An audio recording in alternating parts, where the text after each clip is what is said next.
Break के बाद एक बार फिर आपका स्वागत है न्यूज 18 JKLH पर। आप देख रहे हैं JKLH लाइव। इस दौरान पुलिस ने गदौल कोकरनाग एनकाउंटर में मुलविस एक दहशतगर्द की पहचान लश्कर तैयबा के उजैर खान के तौर पर की है। जी हां, ये इस वक्त एक अहम खबर है। कोकरनाग में आपको जैसा आपने पहले बताया कि एक रोज कबल से ही लगातार वहां एनकाउंटर चल रहा है, ऑपरेशन चल रहा है। इस ऑपरेशन में 3 कीमती जवानें भी गई हैं, 3 शहादतें हुई हैं। उसी के ताल्लुक से खबर है कि पुलिस ने एक दहशतगर्द उजैर खान के तौर पर उसकी पहचान भी कर ली है।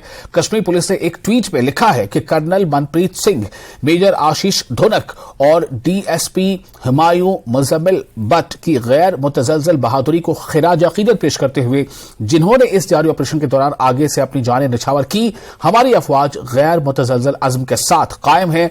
फोर्सेज ने उजैर खान समेत लश्कर तैयबा के 2 दहशतगर्दों को घेरे में ले लिया है। ये ट्वीट जम्मू कश्मीर पुलिस की तरफ से बताता आया था और एक तरह से उन्होंने जो शहीद हुए हैं इस ऑपरेशन में उन्हें ये खराज देते हुए कहा है कि जो जिनसे आप लोहा ले रहे थे उनसे लोहा अब हम भी ले रहे हैं। हम पीछे नहीं हटे, हमने कदम पीछे नहीं हटाए हैं, बल्कि हमने उन्हें घेर लिया है और बहुत जल्द ही उन्हें काफिर किरदार तक पहुंचाया जाएगा।